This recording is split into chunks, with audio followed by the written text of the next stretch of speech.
Hi guys, तो कैसे हो आप सभी। आई होप आप सभी अच्छे होंगे। तो आज के इस वीडियो में हम बात करने वाले हैं कम्युनिकेशन एजुकेशन एंड टेक्नोलॉजी का सब्जेक्ट है ये, और उसके इम्पोर्टेंट जो भी कॉमन ऑब्जेक्टिव्स होते हैं, कॉमन गोल्स होते हैं, कॉमन प्रिंसिपल्स और कॉमन स्कोप, इन सब की बात करेंगे हम। तो देखते हैं common objectives. To gain knowledge यानी नॉलेज गेन करने के लिए, to develop the understanding understanding develop करने के लिए, टू एक्वायर द स्किल्स यानी अपनी जो भी स्किल्स होती हैं उनको एक्वायर प्राप्त करने के लिए, to apply the theory in practice और जो भी थ्योरी होती है जो कॉलेज में पढ़ाया जाता है उसको प्रैक्टिस में लाने के लिए, to develop the critical thinking यानी अपनी जो क्रिटिकल थिंकिंग है उसको डेवलप करने के लिए, इनक्रेज करने के लिए, टू इम्प्रूव द कम्युनिकेशन और जो भी कम्युनिकेशन होता है तो उसको इम्प्रूव करने के लिए, to build the professional attitude और जो भी अपना प्रोफेशनल एटीट्यूड होता है उसको बनाने के लिए, बिल्डअप करने के लिए, और to promote the problem solving और जो भी प्रॉब्लम होती है, कोई भी केसेस होता है तो उसकी प्रॉब्लम को सॉल्विंग करने के लिए उसको प्रमोट किया जाता है, और टू इनहेंस द कॉम्पिटेंसी और कॉम्पिटेंसी को इनहेंस करने के लिए, to ensure the safe patient care और जो भी पेशेंट होते हैं तो उनकी सेफली केयर करने के लिए उसको इंश्योर किया जाता है, यानी बिल्कुल कंफर्म किया जाता है चीज़ों को। और अब देखते हैं कॉमन एम। अब इसके एम क्या क्या होते हैं कम्युनिकेशन एजुकेशनल टेक्नोलॉजी के। तो टू इम्प्रूव द लर्निंग यानी लर्निंग को इम्प्रूव करने के लिए, to develop the knowledge knowledge को डेवलप करने के लिए, टू डेवलप द स्किल्स यानी अपनी खुद की स्किल्स को डेवलप करने के लिए इसका यूज किया जाता है। उद्देश्य है ये इसका कम्युनिकेशन एजुकेशनल टेक्नोलॉजी का। टू चेंज द एटीट्यूड जो भी एटीट्यूड्स होता है उसको चेंज करने में काम आती है ये। To promote the critical thinking और जो भी क्रिटिकल थिंकिंग होती है उसको प्रमोट करने में। To improve the patient care और जो भी पेशेंट की केयर होती है उसको इम्प्रूव करने में। To promote the life long learning और जो भी लाइफ लॉन्ग लर्निंग होती है यानी ज़िंदगी पर जो भी पढ़ाई करते हैं उसको प्रमोट करने के लिए। और to integrate the theory and practice और जो भी थ्योरी और प्रैक्टिस होती है तो उसको इंटीग्रेट करने के लिए। To enhance the professional growth और जो भी हमारी प्रोफेशनल ग्रोथ होती है उसको इन्हेंस करने के लिए, उसको बढ़ावा देने में काम आती है।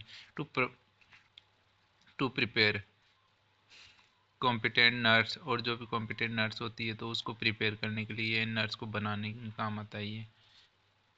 अब देखते हैं कॉमन स्कोप कौन कौन से होते हैं। तो common scope of technique teachings, तो ये कहाँ पर काम में आता है जो कम्युनिकेशन एजुकेशनल टेक्नोलॉजी। तो इसका सबसे पहला एग्जांपल है इसका स्कोप ऑफ वो टीचिंग के अंदर इसका इम्पोर्टेंट रोल है, स्कोप है मतलब कि।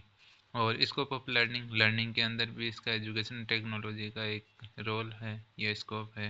क्रिटिकल प्रैक्टिस में भी, फिर डेवलपमेंट स्किल्स की जो डेवलपमेंट होती है उसमें, फिर रिसर्च में, क्यूरिकुलम जो भी क्यूरिकुलम प्लानिंग होती है, जैसे कोई भी किसी भी सब्जेक्ट का या जैसे चैप्टर वगैरह कोई भी होता है तो उसकी क्यूरिकुलम प्लानिंग की जाती है, कैसे पढ़ाना कैसे नहीं पढ़ाना प्री प्लानिंग की जाती है उसकी। वैसे ही अगर जैसे किसी पेशेंट का केस आया तो उस पेशेंट के केस को मतलब कि कैसे डील करना है उसके साथ में, तो उसका एक क्यूरिकुलम बनाया जाता है। फिर scope in the professional development और जो भी प्रोफेशनल डेवलपमेंट होता है तो उसके अंदर भी इसका कम्युनिकेशन एजुकेशनल टेक्नोलॉजी का स्कोप है। फिर scope of patient care patient की केयर करने में भी एजुकेशनल टेक्नोलॉजी का एक स्कोप है। जैसे कि जो हॉस्पिटल सिस्टम होता है उसमें डाटा वगैरह सेव करके रखते हैं, वो एजुकेशन टेक्नोलॉजी, उसमें भी टेक्नोलॉजी का यूज किया जाता है वहाँ पर भी। और स्कोप इन द इवेल्युएशन जो भी इवेल्युएशन करते हैं तो उसके अंदर भी इसका स्कोप है। Scope in the technological use technology use. अब आइए देखते हैं इसमें इसके बाद में कॉमन रोल्स क्या क्या रोल्स है कम्युनिकेशन एजुकेशन टेक्नोलॉजी की। रोल है जो टीचर के रूप में, रोल है जो फैसिलिटेटर के रूप में, रोल एज ए डेमोस्ट्रेटर यानी डेमोस्ट्रेटर कोई भी जैसे प्रैक्टिकल होता है तो उसको करके दिखाता है टीचर्स वगैरह जैसे। और मोस्टली ये क्या कि जो मेडिकल के अंदर जो प्रोसीजर करते हैं तो उस प्रोसीजर को जो भी टीचर या फिर जो भी प्रोफेसर्स वगैरह होते हैं वो करके दिखाते हैं प्रैक्टिकली। फिर इसके बाद में रोल एज ए कम्युनिकेटर, जिस कोई भी कम्युनिकेशन करना होता है तो वो सिखाता है टीचर कम्युनिकेट करके कैसे क्या किया जाता है। तो और फिर रोल एज ए काउंसलर, तो काउंसलर के रूप में भी इसका इम्पोर्टेंट रोल है। फिर role as a manager, manager के रूप में भी इसका कम्युनिकेशन एजुकेशन टेक्नोलॉजी का एक role role. As as a planner, यानी कोई भी प्लान बनाने में भी उसका important role role. As as ए रिसर्चर, रिसर्च के फील्ड में भी इसका इम्पोर्टेंट रोल है। फिर रोल एज ए प्रोफेशनल, जो भी प्रोफेशनल्स होते हैं व्यावसायिक रूप से तो उसमें भी इसका role role. As as a leader, यानी ये क्या है कि टीम को लीड करता है, तो टीम को लीड करने में इसका role role. As as a educator, यानी किसी को एजुकेट करने में या फिर कोई भी एजुकेशन प्रोवाइड करते हैं, जैसे पेशेंट केयर करते हैं तो उसको पेशेंट को एजुकेट करते हैं कि क्या करना है क्या नहीं करना है, कैसे पेशेंट के साथ डील करना है, क्या खाना देना है, वो सारी चीज़ें एजुकेट करता है पेशेंट। उसकी जो भी पेशेंट की जो भी वो होती है ना मेडिकल कंडीशन, तो उसके बारे में बताता है। अब आइए देखते हैं कॉमन प्रिंसिपल्स। अब प्रिंसिपल्स क्या क्या होते हैं?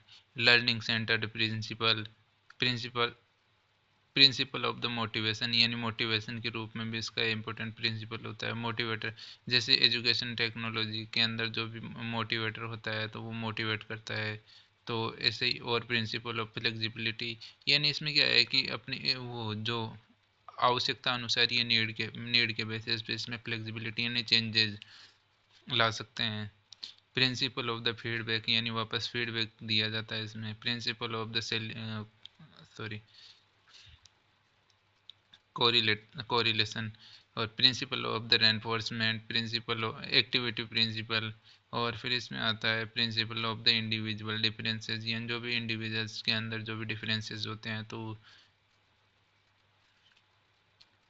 फिर आता है सिंपल टू कॉम्प्लेक्स प्रिंसिपल, यानी कोई भी चीज़ होती है मैं उसको एक्सप्लेन करने में, यानी सिंपल, जैसे कोई भी टीचर होता है तो पहले सिंपल चीज़ों को एक्सप्लेन करता है और फिर बाद में धीरे धीरे कॉम्प्लेक्स चीज़ों की ओर बढ़ता है टीचर, और फिर कॉम्प्लेक्स चीज़ों को समझाता है। तो उसमें क्या है कि जो बच्चा होता है तो आराम से समझ पाता है वो चीज़ों को। Principle of the evaluator, sorry evaluation, यानी एवेलुएशन करने में भी इसका रोल है। फिर कॉमन अप्रोचेस क्या होती है जो भी हमारी कम्युनिकेशन एजुकेशनल टेक्नोलॉजी में, तो ये क्या है कि टीचर सेंटर्ड अप्रोच, यानी टीचर जो भी रोल प्ले करता है ना, कोई भी मतलब जिस चीज़ के अंदर टीचर का इन्वॉल्वमेंट होता है तो उसे बोला जाता है टीचर सेंटर्ड अप्रोच। फिर आता है लर्नर सेंटर्ड अप्रोच, यानी इसके अंदर क्या है कि स्टूडेंट इन्वॉल्व होता है एक्टिविटी के अंदर। फिर प्रॉब्लम सॉल्विंग अप्रोच, यानी कोई भी प्रॉब्लम होती है उसको सॉल्व करने के अंदर। फिर कॉम्पिटेंसी बेस्ड अप्रोच, फिर आता है एविडेंस बेस्ड अप्रोच, यानी कोई भी एविडेंस होता है तो उसके बेसिस पे। फिर आता है स्किल बेस्ड अप्रोच, फिर आता है collaborative approach, group approach. Collaborative approach को ही ग्रुप अप्रोच बोलते हैं, यानी जैसे किसी भी टीम मेंबर के साथ कोलाबरेटिव करके यानी मिलकर काम करते हैं तो उसी को बोलते हैं कोलाबरेटिव। फिर टेक्नोलॉजी बेस्ड अप्रोच, यानी टेक्नोलॉजी के पर बेस्ड होती है, ये उस पर डिपेंड करती है ये वाली। फिर क्रिटिकल और प्रैक्टिकल अप्रोच, फिर इंटीग्रेटेड अप्रोच। तो बस आज की इस वीडियो में इतना ही। Thank you for watching this video.